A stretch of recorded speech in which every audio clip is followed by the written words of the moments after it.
O'Reilly says the problem with crime is evil. I test it by saying I'm worried about demonizing everybody who commits crimes, especially addicts. He says they run free and that their disease is an excuse. What do you think? Calls for me and Bill O'Reilly, 844-968-7720. Now to the perfect person. Dusty in the control room. What do you got? Okay, the call center is flooded. And this is Denise from Flagler Beach, Florida. Denise, is it for me Yes, hi, Chris or for and the Bill. big man?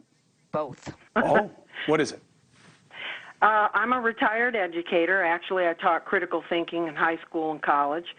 I have firsthand experience with guns in school. My son attended my school when he was in 6th grade, and he told me that another student had brought a gun to school, and I reported it to the administration. They didn't take me seriously at first. I went to another administrator. The gun was found along with the ammunition. I ask you both, is this 6th grader evil, or is this just ineffective parenting? I say ineffective parenting.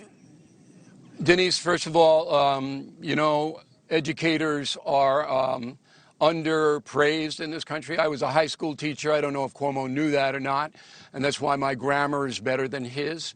But when you have a 10-year-old with a gun, then that comes under the age of reason. 7 is considered the age of reason, but you know that that kid is screwed up. But that kid can take a life. So it is not a black and white issue. The issue is that society and our government has a mandate to protect American people from harm, and it is not doing that. Appreciate you, Denise. Look, as all things, it gets complex, right? Where did the kid get the gun? How was the gun secured? Why did the kid have the gun? And what did the parents do with that? But kid? he was a kid. Yeah, I understand. You don't put him in jail for life. No. But let me ask you another question. I know we got a lot of... That's because he's not evil. That's why. We don't know if he's evil or not. There are 7 evil years kids. old. But let me ask you a question before we get to all of the flood of calls. So, fentanyl dealer on the street sells fentanyl to your kid. Kid dies. Okay? Fentanyl dealer is an addict. All right? Fentanyl dealer is an addict. We supposed to feel sorry for him because he has a disease when your kid's dead? You absolutely can feel sorry for him because he has a disease, and he could have committed a crime, and he may have committed the crime because he's got a dark heart and didn't care if my kid died. All right. I just don't want to blanket everybody. Look, I know it's easy for people to take a little bit of what I say out of context and use it to kind of rally around a cause. But I think that when you ignore subtleties, obviously good and evil are bright line distinctions until you start to get into the facts. A dealer who sends fentanyl, right now, they're prosecuting everybody who touches fentanyl as if they intended to kill somebody else. Is that going to make fentanyl go away? I don't know. Next call. They're not doing that in New York. They're not doing that in New York. Although, as you well know, there was a guy caught with 22,000. Wait a minute.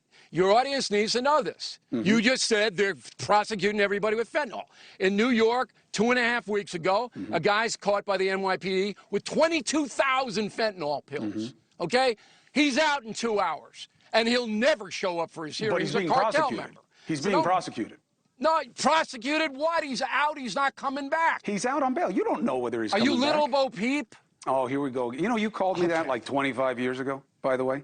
I'm glad I still look the same. Let me upgrade. I just like that you're okay. Little Red Riding Hood. You're okay just demanding that reality is that Bill O'Reilly says if this guy got out, which is a policy I told you I think is flawed, that he's never coming back, and that's a matter of fact. But you just said and the guy's not being prosecuted.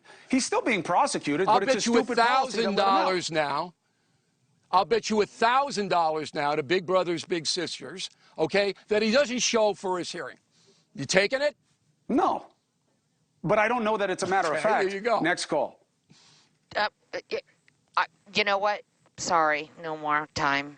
No more calls. I'm sorry. Dusty doesn't like our conversation. Hey, thank you for watching. Please go to newsnationnow.com, newsnationnow.com, and you can find NewsNation on your television provider. And don't forget to click the red subscribe button down below. Then you will get more of NewsNation's fact-driven coverage.